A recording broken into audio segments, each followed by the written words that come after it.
अस्सलाम वालेकुम students. Khans academy में आपका खुशामदीद है। आज हम जो है 10th क्लास का साइंस हिस्सा दुअम का एक सैम्पल पेपर सॉल्व करने वाले हैं, जिससे हमारी प्रैक्टिस हो जाएगी फर्स्ट सेमेस्टर एग्ज़ाम के लिए। तो चलिए आइए शुरू करते हैं।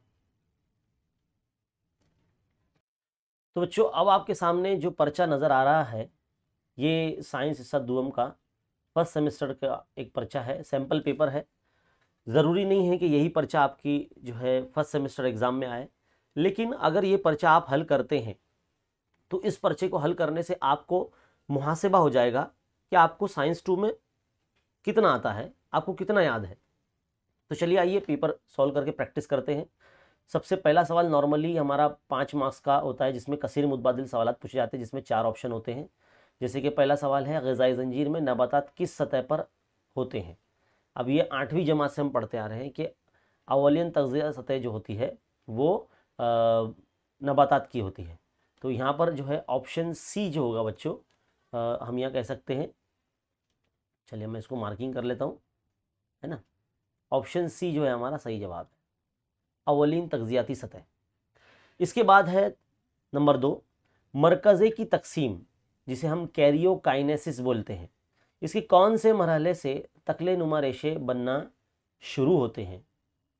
देखो, तकले नुमा रेशे बनना शुरू होते हैं बोला गया है। तो ये जो चीज़ है आपको आपकी जो सबक नंबर 2 है, अगर आप अपनी किताब में जाते हैं तो बच्चों, आप अगर अपनी दरसी किताब के सफ़ा नंबर 18 पर देखेंगे तो दरमियानी हालत, यहाँ पर ये जो पैराग्राफ है इसके अंदर आप देख सकते हैं कि क्रोमोसोम के मरकज़ पारे इन दोनों के दरमियान मखसूस लचकदार प्रोटीन के तकले नुमा रेशे तैयार होते हैं, है ना। तो हमको यहाँ पर वही पूछा गया है कि तकले नुमा रेशे जो है बनना शुरू कब होते हैं। तो ये जो है वो दरमियानी हालत है बच्चों। क्या है? दरमियानी हालत। तो इसका जो जवाब आएगा ऑप्शन बी आपका सही जवाब होगा। अब आगे बढ़ते हैं, सवाल नंबर 3 यानी तीसरी खानापुरी। दर्ज झेल में से कौन सी फसल जीन के ज़रिए तब्दील शुदा फसल नहीं है। देखिए, ये जो सवाल है, ये जो खानापुरी है, सबक नंबर 7 से पूछी गई है ना। अब ज़रूरी तो नहीं है कि आपकी स्कूल में भी जो है ये 7 सबक पर मबनी फर्स्ट सेमेस्टर का इम्तिहान हो। ये जो पर्चा है वो पहले 7 सबक पर जो है बनाया गया है ना। इसके लिए 7वें सबक से भी यहाँ खानापुरी पूछी गई है। तो ऐसा ज़रूरी नहीं है। आप में से बहुत से बच्चे पूछते हैं कि सर हमारा फर्स्ट सेमेस्टर इम्तिहान है, हमारा फर्स्ट सेमेस्टर इम्तिहान कितने सबक पर होगा। तो मेरे ख्याल से आपका जो फर्स्ट सेमेस्टर होना चाहिए वो 5 सबक पर होना चाहिए, है ना। तो खैर, यहाँ पर सवाल नंबर 7 से, सबक नंबर 7 से पूछा गया है। तो इसका जो सही जवाब है शिमला मिर्च। यहाँ पर बीटी कपास, बीटी बैगन और गोल्डन राइस, ये जो है जीन के अंदर मखसूस तब्दीली लाकर जो है इस तरह की फसलें उगाई जाती है। तो पॉइंट नंबर 3 यानी ऑप्शन नंबर, जो सवाल नंबर 3 है तीसरी खानापुरी का, ऑप्शन डी जो सही जवाब है। आगे बढ़ते हैं, दर्ज झेल में से कौन सा मंबा सब्ज तवानाई का नहीं है। सब्ज तवानाई का नहीं है मतलब जो ग्रीन एनर्जी नहीं है, तो वह रकाजी ईंधन यानी ऑप्शन सी, है ना। आगे बढ़ते हैं, सवाल नंबर यानी 5वीं खानापुरी। डीएनए धागे की मालूमात आरएनए धागे पर ले जाना, इरसाल करना मतलब ले जाना या भेजना, डैश के अमल को कहते हैं। तो यहाँ पर 4 अमल दिखाए गए हैं भाई। ये होता है ट्रांसक्रिप्शन होता है। क्या होता है? ट्रांसक्रिप्शन। इसका भी जो है आपको पहले सबक में ही मिल जाएगा। देखो, पहले सबक में नहीं तो नहीं, यहाँ पर आपको दूसरे सबक में मिलेगा। देखिए यहाँ पर कैसा है आपका जो ये सबक है ना। पेज नंबर अगर 17 देखेंगे आप यहाँ पर, तो यहाँ पर आप देख सकते हैं, देखिए यहाँ पर क्या लिखा है, एमआरएनए पर डीएनए के धागे पर मौजूद न्यूक्लियोटाइड की तरसील जो करता है, और इसके डीएनए थायमिन की बजाय एमआरएनए यूरेसिल होता है और आरएनए तैयार किया जाता है, इसको ट्रांसक्रिप्शन बोलते हैं। तो पेज नंबर 1 पर ही आपके पहले सबक में इसका जवाब है ना। तो यहाँ पर जो है ट्रांसक्रिप्शन इसका आंसर होगा। अब ये 5 खानापुरी के बाद आगे बढ़ते हैं, हमारा जो सवाल नंबर 1 का बी है, ये भी 5 मार्क्स का होता है। क्या बोला गया है? सबसे पहला पॉइंट है ना, सही गलत का दिया गया है। देखो यहाँ पर सही गलत का है, न्यूक्लियाई इंशिकाक से हासिल होने वाली तवानाई माहौल दोष होती है। ये बयान सही है ना, ये बयान सही है। न्यूक्लियाई इंशिकाक के जरिए जो तवानाई निकलती है, उससे गर्माहट निकलती है, उससे जो है तवानाई बनाई पैदा की जाती है ना। अब पॉइंट नंबर 2 यानी दूसरा सवाल, नाम लिखिए। फेफड़ों के जरिए सांस लेने वाली मछली। अब कौन सी ऐसी मछली, सबक नंबर 6 से पूछा गया है। तो वह लंग फिश है ना। क्या नाम है इसका? लंग फिश नाम है। तो वो आप जो है, अगर आपका ये सबक हुआ है तो बहुत अच्छी बात है, अगर नहीं हुआ तो मैं आपको आंसर बता रहा हूँ, है ना। अब सवाल नंबर 3, 2 जाने के बाद सवाल नंबर 3, मुतफर्रिक जुज़ अलग करना है, मूली, गाजर, आलू या शकरकंद। इसमें से जो अलग होगा वो आलू अलग होगा। क्या अलग होगा? आलू अलग हो जाएगा। आगे बढ़ते हैं। पॉइंट नंबर 4, दी गई निस्बत को पहचान कर मुकम्मल निस्बत मालूम कीजिए। अब देखिए यहाँ पर जो 2 जोड़ियाँ बनी है, जिल्द के साथ में कैरोटीन लिखा गया है, असल में इसका प्रोटीन है, इसके अंदर जो खामरा है जिल्द के अंदर जो पाया जाता है ना। और खून के अंदर जो क्या मौजूद है वो होता है हीमोग्लोबिन, है ना। सबक नंबर जो 2 के अंदर जो है ना, आपने एक वेब डायग्राम देखा होगा, उसके अंदर ये जो चीज़ है मौजूद है। देखिए जिल्द के अंदर जो है कैरेटिन यहाँ दिया गया है, और खून के अंदर देखो यहाँ हीमोग्लोबिन होता है। तो ये जो अगर आपको वेब डायग्राम पता रहेगा, यहाँ से बहुत सारे सवाल बोर्ड एग्जाम में भी बनते हैं, तो आपको ये ध्यान में रखना है। बहुत इंपॉर्टेंट पैराग्राफ है ये बच्चों। चलिए आगे बढ़ते हैं। पहला जो पेज है यहाँ पर मुकम्मल हो चुका है। आगे बढ़ते हैं। सवाल नंबर 5 है, सवाल नंबर 1 का बी का, इसमें जोड़िया पूछा गया है। तो जोड़िया में लगाना है, माहौल में बुनियादी अफ़ाल की इकाई जो है वह हयाती तनो, ऑप्शन सी, है ना। और मुख्तलिफ़ किस्म के जो जानदार मिलकर जो है हमारा माहौल बनता है, तो ऑप्शन ए, है ना। चलिए आगे बढ़ते हैं। जोड़िया हो जाने के बाद साइंसी वजूहात है यहाँ पर। तो बच्चों साइंसी वजूहात जो है ये तो आपको आना बेहद ज़रूरी है, और उम्मीद है आपकी स्कूल के टीचर ने जो है वो बहुत अच्छे तरीके से आपको जो है करवाया होगा, लिखवाया होगा। तो ये जो सवाल है कि रेशेदार मादे अहम ग़िज़ाई अज्जा हैं, तो बच्चों इसका जवाब कुछ इस तरह से हो सकता है कि रेशेदार जो मादे होते हैं ये अहम ग़िज़ाई अज्जा इसलिए हैं क्योंकि जिस्म में ये जो रेशेदार ग़िज़ाई अज्जा है वो हज़म नहीं होते हैं, और जिसमें पैदा होने वाले जो जितने भी दिगर फासिद मादे हैं उसके साथ इनका भी जो है इखराज हो जाता है ना। इसी तरह से कुछ लिखाए होंगे आपके टीचर ने। और रेशों से जो बेकार मादों का इखराज करने में जो है वो मदद मिलती है। अब चंद रेशे दूसरी ग़िज़ाई मादों को हज़म करने में मदद करते हैं, और सब्ज़ पत्ते वाली जितनी भी मतलब चीज़ें हैं, जैसे कि सब्ज़ पत्तियाँ वाली सब्ज़ियाँ हैं, फल है, अनाज है वगैरह वगैरह, अहम ग़िज़ाई अज्जा है जो हमारे जिस्म को तग़ज़ियाती रेशे फ़राहम करते हैं। इसलिए रेशेदार मादों का जो शुमार है हम ग़िज़ाई अज्जा में करते हैं। अगला सवाल है, यानी अगला जो साइंसी वजूहत है वो ये है कि माँ बाप की चंद खुसूसियात उनके बच्चों में दिखाई देती है। तो इसका जवाब कुछ इस तरह से आपको लिखना है कि माँ बाप की चंद खुसूसियात उनके बच्चों में दिखाई देती है। तो अगर इसको पॉइंट वाइज लिखेंगे तो बहुत अच्छा होगा।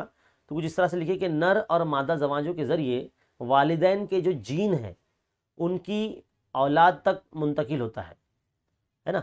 और ये जो जीन है ये तवारसी खुसूसियात होती है, यानी इंसान की जो खुसूसियात होती है ना, जितने भी उठने बैठने का ढंग है या आदत अतवार है, ये सब चीज़। और चूंकि इनकी तरसील वालिदैन के ज़रिए होती है, तो इसलिए हम कह सकते हैं कि माँ बाप की जो कुछ खुसूसियात होती हैं इनके बच्चों में दिखाई देती है। अब बारी है तीसरी जो है साइंसी वजूहत की। माहौल में इंसान का मकाम अहमियत का हामिल है। अब माहौल में इंसान का मकाम जो है, अब ये जो चीज़ है इसके बारे में बहुत जो है अगर जवाब लिखें तो काफ़ी बड़ा हो जाएगा। तो आप 2 मार्क्स के हिसाब से लिखिए, क्योंकि ये जो यहाँ से जो सवाल पूछे गए हैं ये 2-2 मार्क्स के ही है। माहौल में इंसान का मकाम की अहमियत कुछ इस तरह से है कि भाई जानदारों का जो मतलब वजूद है वो सबसे आखिर में हुआ है। सबसे पहले जानवरों के इर्तिका के अमल में इंसान सबसे मतलब आखिर में जो है ज़मीन पर आया है, लेकिन उसने अपनी जहानत, क़ुव्वत और याददाश्त की वजह से ज़िंदगी के हर जो शोबे में कामयाबी हासिल उसने कर लिया इंसान ने, और इन खुसूसियात की बिना पर वो जो है अशरफुल मखलूक़ात का दर्जा पाता है इंसान। और ज़मीन पर मौजूद तमाम कुदरती वसाइल का बेतहाशा इसने इस्तेमाल किया इंसान ने, और उसने हमेशा कुदरत के उसूलों की खिलाफ वर्जी किया है, उसको नज़रअंदाज किया है। और हम ये कह सकते हैं कि मुख्तलिफ़ मज़ाहिर जैसे कि आलूदगी है ये, या शहरियाना है मतलब गांव से लोगों का शहर में आके बस जाना, या फिर सनतियाना यानी सनतों की तरक्की, सनत बनना, है ना, कंपनीज़ वगैरह बनना, जंगलात की कटाई वगैरह, आबादी बढ़ती तो जंगलात की कटाई होती है ना, जंगलात का खात्मा, ये सब इंसान के ही हाथ में दिखाई देता है। तो ये सब चीज़ें जो है बच्चों आपको इस सवाल के जवाब में आपको पॉइंट डालना होगा। तो बच्चों अब जो है सवाल नंबर 2 का बी है, इसमें मुख्तसर नोट लिखना है पहले सवाल में, और मुख्तसर नोट किसकी लिखना है? इर्तिका की। इर्तिका क्या होता है? अब इर्तिका आपको पता होना चाहिए, आपके टीचर ने पढ़ाया होगा, आपकी बुक में भी लिखा होगा, है ना, आपने डाइजेस्ट मटेरियल वगैरह कहीं ना कहीं से तो पढ़ा ही होगा। इर्तिका क्या है? एक तवील अरसे तक जानदारों में होने वाली बतदरीज होने वाली जो तब्दीलियां होती है उसको इर्तिका कहते हैं। अब इतना सा एक लाइन तो लिखना नहीं है इसके अंदर, 2 मार्क्स का सवाल है तो एटलीस्ट 4 पॉइंट तो इसमें आने ही चाहिए, है ना। तो इर्तिका जो है, इर्तिका की वजह से जानदार तरक्की के मनाजिल तय करते हैं और इर्तिका के इल्म के वसी मैदान में खला में मौजूद सैयारों और सितारों से लेकर ज़मीन के अंदर जानदारों में आने वाली तब्दीलियों तक का जो मराहल पर गौर किया जाता है इर्तिका के अंदर।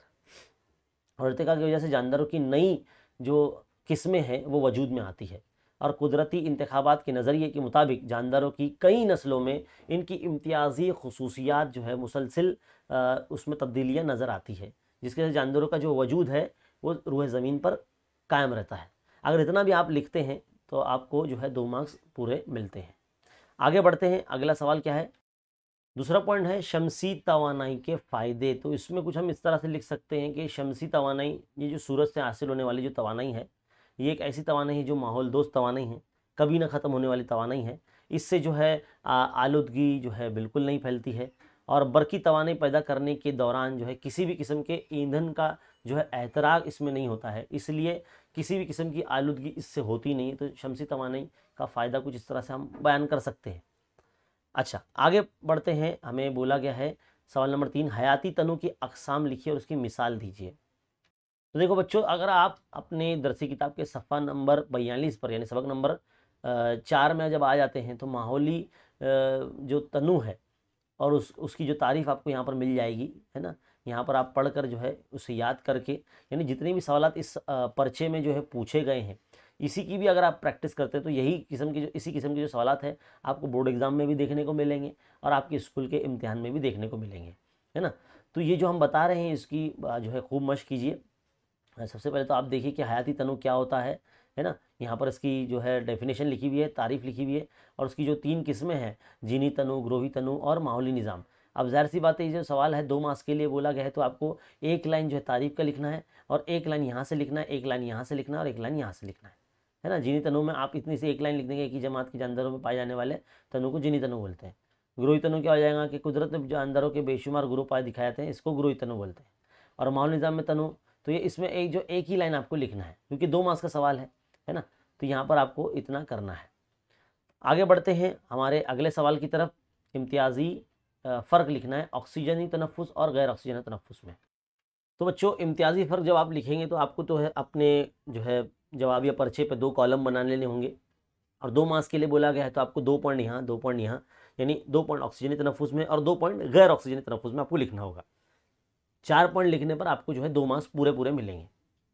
तो ऑक्सीजन तनफ़ुस में आप सबसे पहला पॉइंट ये लिखेंगे कि इस किस्म के तनफ़ुस में ऑक्सीजन की ज़रूरत होती है और गैर ऑक्सीजन तनफ़ुस में ज़ाहिर सी बात है उसका उल्टा लिखेंगे, इस किस्म के तनफ़ुस में ऑक्सीजन की ज़रूरत नहीं होती है ना। दूसरा पॉइंट आप ऑक्सीजन तनफ़ुस में लिखेंगे, ये तनफ़ुस जो है खुलिये के मरकज़े और खुलिया माया दोनों जगह में अंजाम पाता है और जो गैर ऑक्सीजन तनफ़ुस है ये तनफ़ुस खुलिया माया में ही अंजाम पाया जाता है। तो इस तरह से 2 पॉइंट आप लिख लेंगे तो आपको जो है 2 मार्क्स पूरे मिल सकते हैं। लेकिन अगर आप 3 पॉइंट लिख देते हैं तो उसमें कोई हर्ज नहीं है। तीसरा पॉइंट कुछ इस तरह से लिख लेना है आपको, इस तनफ़ुस में ग्लूकोज की मुकम्मल तकसीद होती है ऑक्सीजन तनफ़ुस में, और गैर ऑक्सीजन तनफ़ुस में आप इस तरह से लिखेंगे कि इस तनफ़ुस के अमल में नामुकम्मल या जुज़वी तरीके से जो है तकसीद होती है ग्लूकोज की, है ना। तो यहाँ पर आपको 3 पॉइंट मैंने आपको बता दिया, कुछ इसी तरह से आपको जो है लिखना है। आगे बढ़ते हैं, हमारा अगला सवाल है म्यूकर जैसी फफूंद में तौलीद कैसे होती है।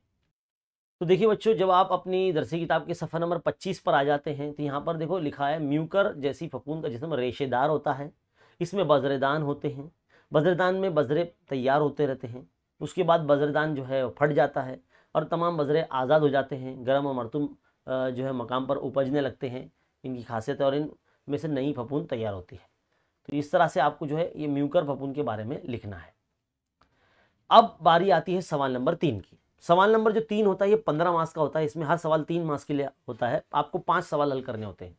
तो बहुत आसान होता है, फोटो के जरिए भी जो है इसमें सवाल बहुत सारे पूछे जाते हैं, तो इस सवाल को छोड़ना नहीं बच्चों।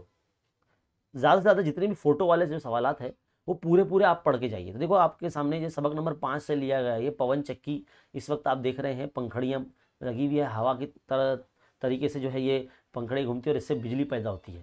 तो यहाँ पर बोला गया कि इस तवानाई के मरकज़ का इन्हिसार किस पर है, तो बच्चों आप उसका जवाब कुछ इस तरह से लिख सकते हैं कि इस तवानाई के पैदा होने का जो इन्हिसार है वो तवानाई बिल हरकत पर है, क्योंकि हवा के ज़रिए जो है ये जो पंखड़ियाँ हैं वो हिलती हैं, तो तवानाई बिल हरकत की एक मिसाल है।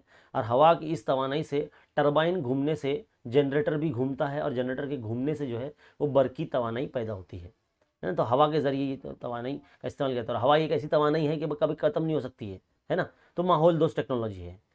तो दूसरा बी क्या बोला गया कि यह तवानाई क्या तैयारी माहौल दोस्त है, कैसे है?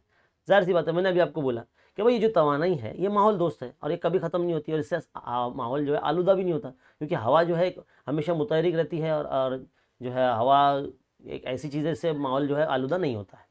तो हवा की तवानाई सब्ज़ तवानाई कहलाती है, और ये कभी ख़त्म नहीं होती, आपको लिखना है, और हर वक्त दस्तियाब होती है ना। इसके बाद आते हैं हमारे अगले सवाल की तरफ। अगला सवाल है हमारा, बोला गया है कि माहौल के तहफ़्फ़ुज़ के लिए आप कौन कौन सी सरगर्मियाँ अंजाम देंगे।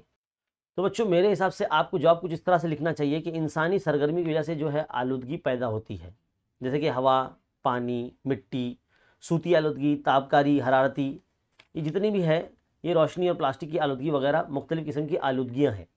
अब तमाम किस्म की आलूदगी से माहौल पर शदीद असर जो है वो ज़ाहिर होता है, और तमाम जानवरों के वजूद को ख़तरा लाहक होता है। अब साफ़ सुथरा जो है रखने के लिए और अच्छे और साफ माहौल के उसूल के लिए आलूदगी पर काबू पाना बेहद ही ज़रूरी है।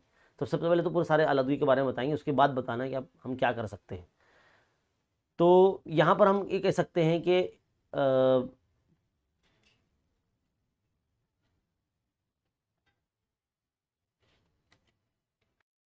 लेकिन जितनी भी आलूदगी के बारे में हमने आपको बताया है, इसके बारे में हम लोगों को आगाह करेंगे और उनको मजबूर करेंगे कि इस चीज़ की आलूदगी को बढ़ने से रोका जाए। जैसे कि बारिश के पानियों का जो जमावड़ा कहीं होता है तो वहाँ पर मच्छर जो है पनप जाते हैं, जिससे मुख्तलिफ़ किस्म की बीमारियाँ होती है ना। और हम जो है वो लोगों को बोलेंगे कि भाई अपने घर के अतराफ जो है वो 10 गज तक जो है सफाई का एहतमाम करें।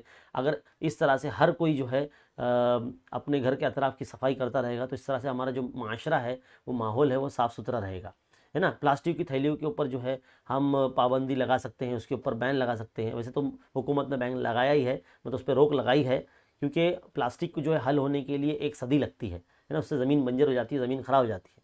तो प्लास्टिक की थैलियों की जगह कागज़ की थैलियाँ का जो है इस्तेमाल करने की कोशिश करेंगे, और बोलेंगे कि भाई कपड़ों की थैलियों का इस्तेमाल किया जाए। और इस तरह से हम माहौलियाती सेहत की बरकरारी के लिए एक ज़िम्मेदार शहरी का जो है रोल हम अपना सकते हैं। तो फिलहाल इस सवाल के अंदर जो है आपको इतना ही लिखना है। आगे बढ़ते हैं हमारे अगले सवाल की तरफ। तो रकाज़ात किसे कहते हैं, ये सवाल पूछा गया है। इर्तिका के सबूत के लिए रकाज़ात की अहमियत मिसालों के ज़रिए समझाइए। अब मिसालें देने जाएंगे तो इस जवाब जो है काफ़ी बड़ा हो सकता है, लेकिन हमको जो है छोटी छोटी मिसाल देना है, ताकि हम जो है, ये 3 मार्क्स का सवाल है। सबसे पहले तो आपको तारीफ लिखना पड़ेगी, रकाज़ात क्या है।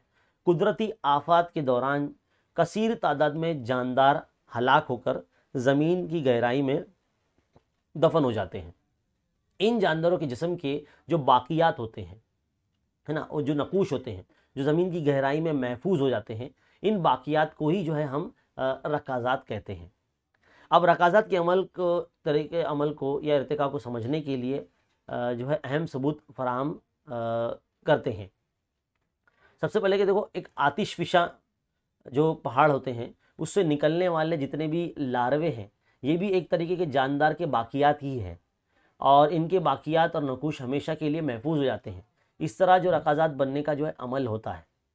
तो ये एक हो गया। दूसरा हम ये बोल सकते हैं कि इर्तिका से मुताल्लिक तहकीक करने वालों के लिए रकाज़ात निहायती अहमियत का हामिल होते हैं, क्योंकि इनसे जो है उस कदीम ज़माने के बारे में मालूमात मिलती है कि भाई ये जो रकाज़ात थे या जो लोग जो दफन हुए थे ये किस ज़माने के ताल्लुक़ रखते हैं।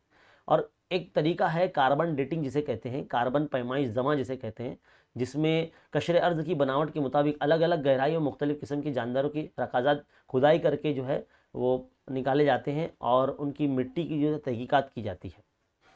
और ज़मीन की इंतहाई गहराई में कदीम ज़माने के जानदार के नक़ूश मिलते हैं, जबकि निस्बतन कम गहराई में हालिया दौर के जानदारों की रकाज़ात भी मिल जाते हैं।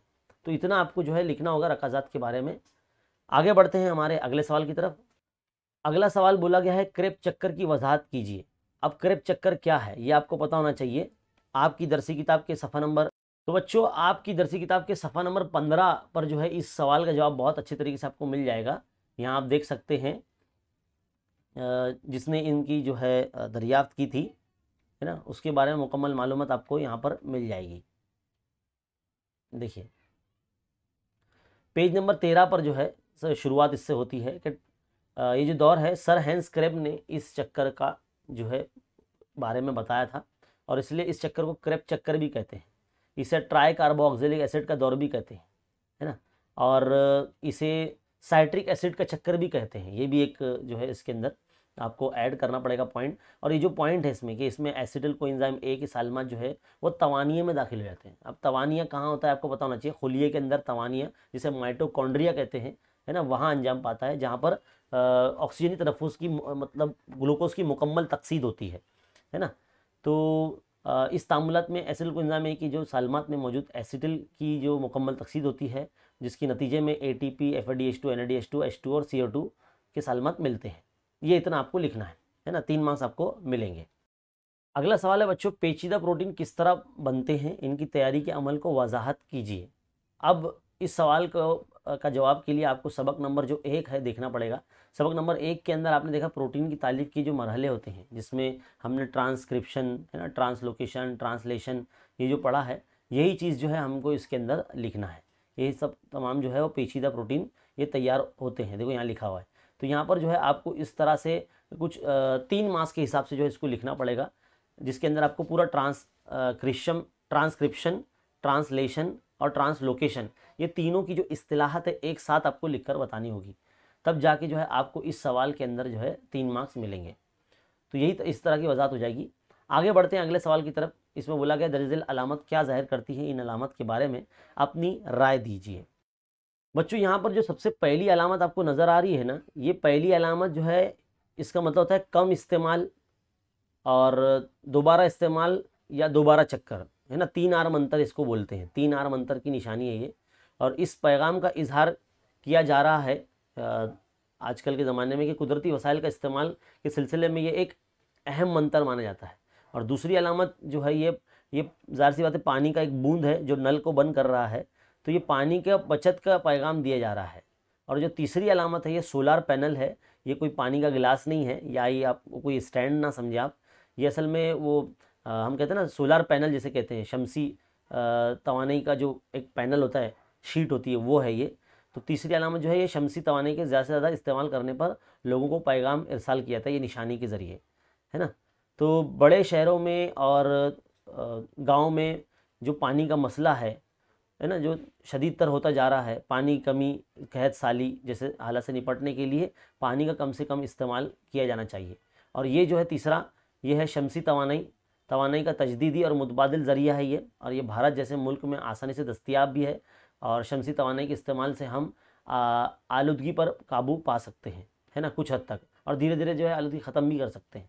तो इतना आपको पॉइंट लिखना है, 3-3 जुमले लिखो इनके बारे में, तो आपको जो है 3 मार्क्स पूरे मिल सकते हैं। आगे बढ़ते हैं अगले सवाल की तरफ। दर्ज झेल चार्ट मुकम्मल कीजिए और उसे जाहिर करने वाले अमल का नाम लिखिए। तो बच्चों ये जो फ्लो चार्ट आपको नज़र आ रहा है ये आपकी दरसी किताब पर ही बना हुआ है। देखो ये जो आप इस वक्त देख रहे हैं मेरे राइट साइड में, ये वाला रोगनी मादे कार्बोहाइड्रेट, इसको बस उल्टा बना दिया गया है सवाल पर्चे में। देखो तवानाई और CO2 H2O देखो यहाँ पर नीचे की जानिब है, बस इसको उल्टा घुमा के दे दिया गया है। तो ये जो है आपके पेज नंबर 15 पर मौजूद है, यहाँ से जो है आप इसको प्रैक्टिस कर लीजिए और इसको इस तरह से फिल कर सकते हैं आप, है ना। आगे बढ़ते हैं, हमारा जो अगला सवाल है इसमें क्वेश्चन में दिए गए अल्फाज की मदद से पैराग्राफ मुकम्मल करना है। अब देखो ये क्वेश्चन के अंदर है ना कुछ अल्फाज दिए गए हैं, कार्पस लेटियम के खामरे, रहम की अंदरूनी सतह, फॉलिकल स्टिमुलेटिंग हार्मोन, प्रोजेस्टेरॉन और कार्पस लेटियम। ये अल्फाज इस पैराग्राफ में कहाँ कहाँ सेट होंगे, बस आपको ये पूरा पैराग्राफ लिखना होगा और उस खाली जगहों में उनमें से अल्फाज को लिखना होगा। कितना आसान है, ऐसा बोर्ड एग्जाम में भी आता है। तो ऐसे जितने भी पैराग्राफ है जो आपकी किताब में भी दिए गए हैं, सबक नंबर 3 में है, 4 में है, 5 में भी है ना, वो आप हल करें। 21 है, डाइजेस्ट है, इसमें भी ऐसे बहुत सारे इजाफी ऐसे पैराग्राफ दिए गए हैं, उसकी भी प्रैक्टिस कीजिए क्योंकि एग्जाम में पूछा जाता है। तो देखिए बच्चों यहाँ पर जब हम पढ़ते हैं तो बैज़ेदान में फॉलिकल की जसामत में इजाफा फॉलिकल स्टिमुलेटिंग हार्मोन, ये वाला आ जाएगा, फॉलिकल स्टिमुलेटिंग हार्मोन। एक मिनट, हाँ ये ज़रा थोड़ा सा टेढ़ा हो गया, इसको मैं अच्छे से लिख देता हूँ। है ना, इस तरह से फॉलिकल स्टिमुलेटिंग हार्मोन ये जो है पहली खानापुरी में आएगा, है ना। आगे बढ़ते हैं। ये फॉलिकल एस्ट्रोजन खारिज करते हैं और एस्ट्रोजन के असर से, एस्ट्रोजन के असर से, तो बच्चों यहाँ पर जो है ना असर से जो आपको लिखना है वो है फॉलिकल के साथ साथ बैज हुलिया।